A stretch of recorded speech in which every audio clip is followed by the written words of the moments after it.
എല്ലാവർക്കും നമസ്കാരം. പിന്നെയും മധുവനം അക്കാദമിയുടെ മറ്റൊരു മനോഹരമായിട്ടുള്ള ഒരു യൂട്യൂബ് വീഡിയോ ക്ലാസ്സുമായിട്ട് നിങ്ങളുടെ മുമ്പിലേക്ക് വന്നിരിക്കുകയാണ്. പതിവ് പോലെ നമ്മൾ ഇന്ന് Kerala State Literacy Mission Authority സംഘടിപ്പിച്ചിട്ടുള്ള നടത്തുന്ന 10ാം ക്ലാസ് തുല്യത ക്ലാസിന്റെ 9ാമത്തെ ക്ലാസ് ആണ് നമ്മൾ ഇന്ന് ക്ലാസ്സിലേക്കാണ് പോകുന്നത്. അപ്പോൾ ക്ലാസ്സിലോട്ട് പോകുന്നതിന് മുമ്പ് ആദ്യമായിട്ടാണ് നിങ്ങൾ ഈ ക്ലാസ് അല്ലെങ്കിൽ ചാനൽ കാണുന്നത് എന്നുണ്ടെങ്കിൽ സബ്സ്ക്രൈബ് ചെയ്യാൻ മറക്കരുത്. തൊട്ടടുത്തുള്ള ബെൽ ബട്ടൺ പ്രസ് ചെയ്യാൻ മറക്കരുത്. ഒപ്പം തന്നെ ക്ലാസ് കണ്ട ശേഷം നിങ്ങൾക്കുണ്ടാവുന്ന സംശയങ്ങൾ ചോദിക്കാം, നിങ്ങളുടെ അഭിപ്രായങ്ങൾ രേഖപ്പെടുത്താം. ക്ലാസ് നന്നാക്കാനായിട്ടുള്ള കുറച്ചുകൂടി ഇങ്ങനെ നല്ലതായിരുന്നു എന്ന അഭിപ്രായങ്ങൾ രേഖപ്പെടുത്താം. അങ്ങനെ നിങ്ങൾക്ക് ആവശ്യമായിട്ടുള്ള നിങ്ങൾക്കുള്ള എന്ത് വേണമെങ്കിലും ആ കമന്റ് ബോക്സിലും രേഖപ്പെടുത്താം. ഇഷ്ടപ്പെട്ട ക്ലാസ് ആണെങ്കിൽ ഷെയർ ചെയ്യാൻ മറക്കരുത്. അപ്പോൾ നമുക്ക് നേരെ ക്ലാസ്സിലോട്ട് പോവാം. ഓക്കെ,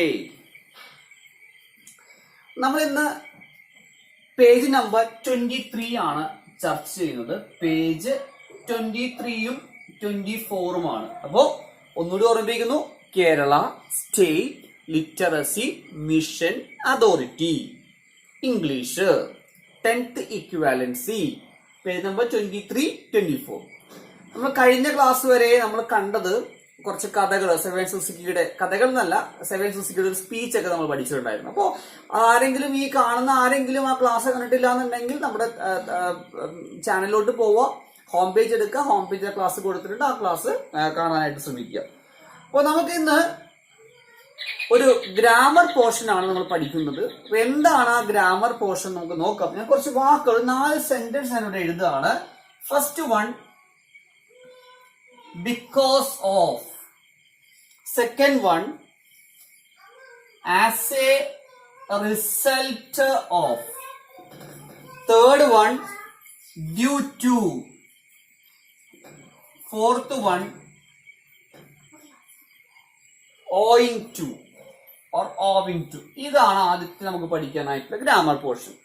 ഇവിടെ എഴുതിയിരിക്കുന്നത് വ്യക്തമായിട്ട് എഴുതിയിട്ടുണ്ട്. ഈ 4 ഫ്രേസിനും ഈ നാല് ഫ്രേസിന്റെ കഞ്ചക്ഷൻ ഫ്രേസസ് ആണ് ഇതെല്ലാം. ബിക്കോസ് ഇത് കഞ്ചക്ഷൻ ആണ്, അതുപോലെ ഇതെല്ലാം കഞ്ചക്ഷൻ ഫ്രേസസ് ആണ്. ഈ 4 ഫ്രേസസിനും ഒരേ മീനിങ് ആണ്, ഒരേ അർത്ഥമാണ്. അപ്പൊ നമുക്ക് അത് എവിടെ ഉപയോഗിക്കുന്നു എന്നുള്ളൊരു കാര്യം മാത്രം പഠിച്ചാൽ മതി. ഞാൻ ഒരു സെന്റൻസ് വായിക്കാം. I could not come to the field because of high fever. ഞാൻ ഫീൽഡിലേക്ക് വന്നില്ല, ഞാൻ പാടത്തേക്ക് വന്നില്ല. എന്തുകൊണ്ടെന്നാൽ എനിക്ക് നല്ല പനിയുണ്ടായിരുന്നു. I could not come to the class owing to the heavy rains. നല്ല മഴയായതുകൊണ്ട് എനിക്ക് ക്ലാസ് അറ്റൻഡ് ചെയ്യാനായിട്ട് ക്ലാസ്സിലേക്ക് വരാൻ കഴിഞ്ഞില്ല.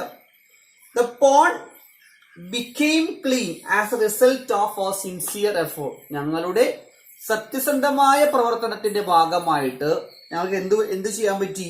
ഞങ്ങൾക്ക് ആ കുളം വൃത്തിയാക്കാനായിട്ട് പറ്റി. The fish began to return to the pond due to our cleaning work.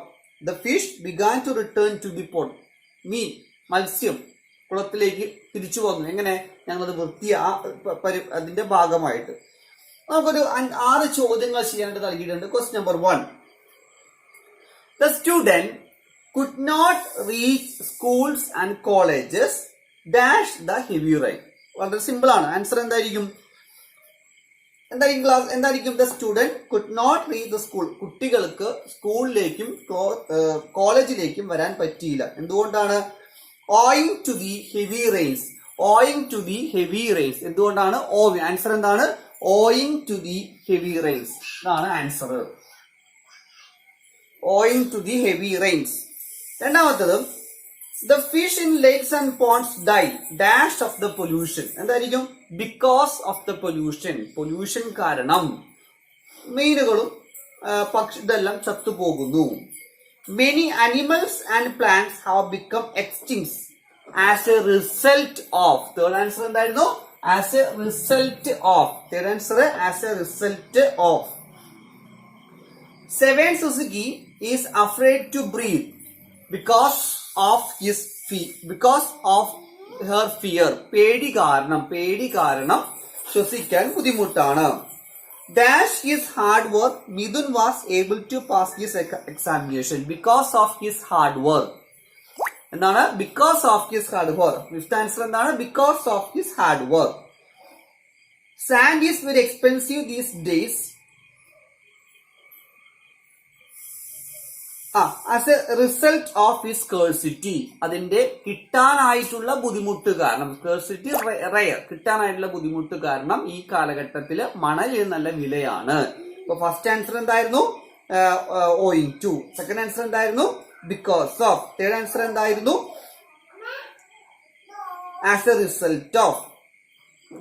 Fourth answer എന്തായിരുന്നു? Because of her fear.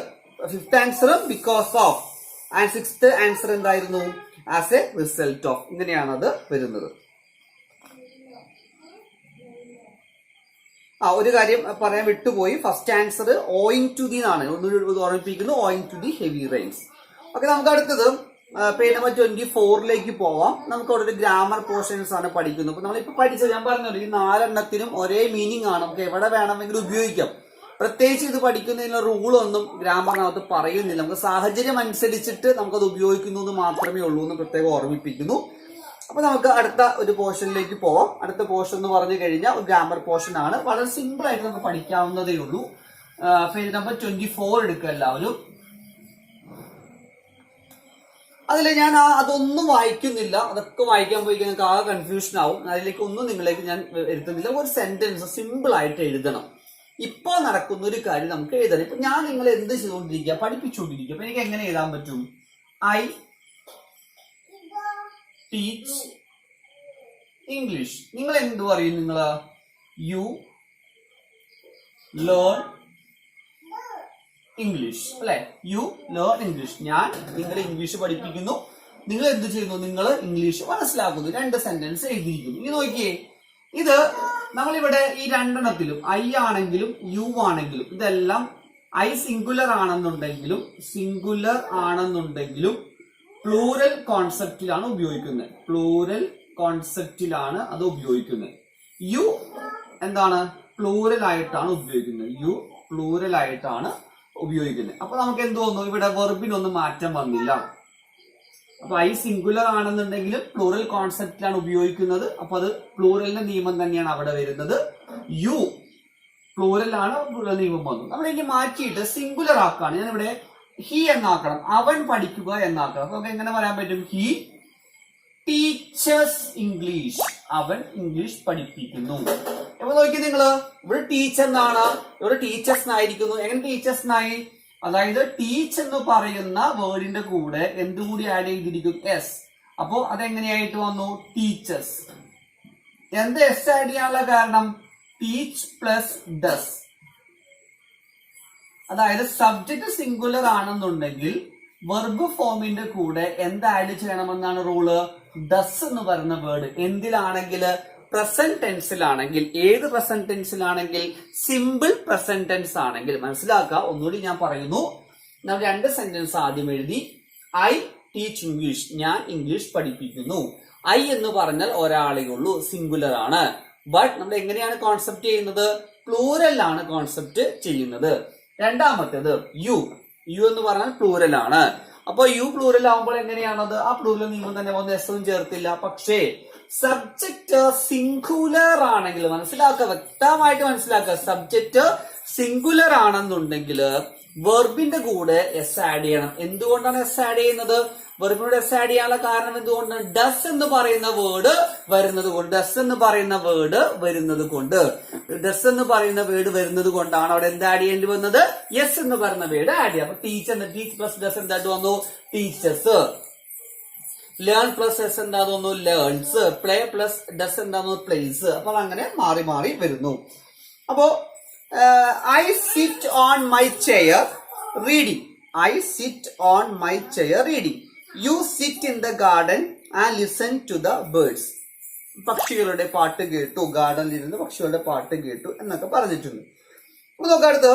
fill in the blanks with the present form of verb given in the brackets. Look at the examples above. My mother dash nice chapatis. My mother എന്താണ്? Makes. ഒന്നാമത്തെ answer എന്താണ്? Makes. എന്താ my mother എന്ന് വെച്ചാൽ എന്താ? Singular അല്ലേ? എന്റെ അമ്മ. My mother. മൈ മദർ എന്താണ്? മൈ മദർ എന്താണ്? Makes. I dash eating dum with dal. I love. I എന്ന് പറഞ്ഞ സിംഗുലർ ആണെങ്കിലും എന്താണ് ഉപയോഗം? പ്ലൂറൽ കോൺസെപ്റ്റിലാണ് ഉപയോഗിക്കുന്നത്. അപ്പൊ എന്താണ്? Love. I love eating dum with dal. My sister and mother dash. My sister and mother എന്താണ്? രണ്ടുപേരുണ്ട്, പ്ലൂറൽ ആണ്. അപ്പൊ എന്താ വേണ്ടത്? പ്ലൂറൽ ആകുമ്പോൾ എന്ത് വേണം? My mother and sister eat dinner at 8 PM. Brother dash milk with his chapati. Brother singular ആണ്. അപ്പൊ എന്താ വേണ്ടത്? Brother drinks. DRINKS. Brother drinks. Father dash the dishes after. Father washes. Father singular. അപ്പൊ എന്ത് വേണം? Washes. I dash. I help him. അപ്പൊ ഒന്നുകൂടി നമുക്ക് നോക്കാം. ഇങ്ങനെയാണ് ആൻസർ വരുന്നത്. പേജ് നമ്പർ 24 വർക്കാണ്. അപ്പൊ ഒന്നാമത്തെ ആൻസർ എന്താണ്? മേക്സ്. രണ്ടാമത്തെ ഐ ലവ്. തേർഡ് വൺ എന്താണ് answer? Third my sister and mother eat. രണ്ടുപേരില്ലേ? പ്ലൂറൽ അല്ലേ? Fourth one brother drinks. Fifth one എന്താണ്? ഫാദർ വാഷേഴ്സ്. സിക്സ്ത് വൺ എന്താണ്? I help. ഇതാണ് അതിന്റെ ആൻസർ ആയിട്ട് വരുന്നത്. ഇത് നിങ്ങളോട് പറഞ്ഞിട്ടുണ്ട്. Now write a few more sentences from your daily activity. നിങ്ങൾ സ്ഥിരമായിട്ട് ചെയ്യുന്ന കുറച്ച് വർക്കൊക്കെ എഴുതാൻ വേണ്ടി പറഞ്ഞിട്ടുണ്ട്. അപ്പൊ അതൊന്ന് ചെയ്ത് നോക്കുക. അപ്പൊ നമ്മുടെ ഗ്രാമർ പോർഷൻ അത്രയേ ഉള്ളൂ. അപ്പോൾ നമ്മുടെ പേജ് നമ്പർ 23-ഉം 24-ഉമാണ് നമ്മൾ ഇന്ന് പഠിച്ചത്. അപ്പൊ എല്ലാവർക്കും ക്ലാസ് മനസ്സിലായി കാണുമെന്ന് വിശ്വസിക്കുന്നു. അപ്പോൾ അടുത്തൊരു ക്ലാസ്സുമായിട്ട് അടുത്ത 7 ഡേയ്സിനുള്ളിൽ ഒന്നുകൂടി കാണാമെന്ന പ്രതീക്ഷയുമായിട്ട് സൈനിങ് ഔട്ട്. ബൈ.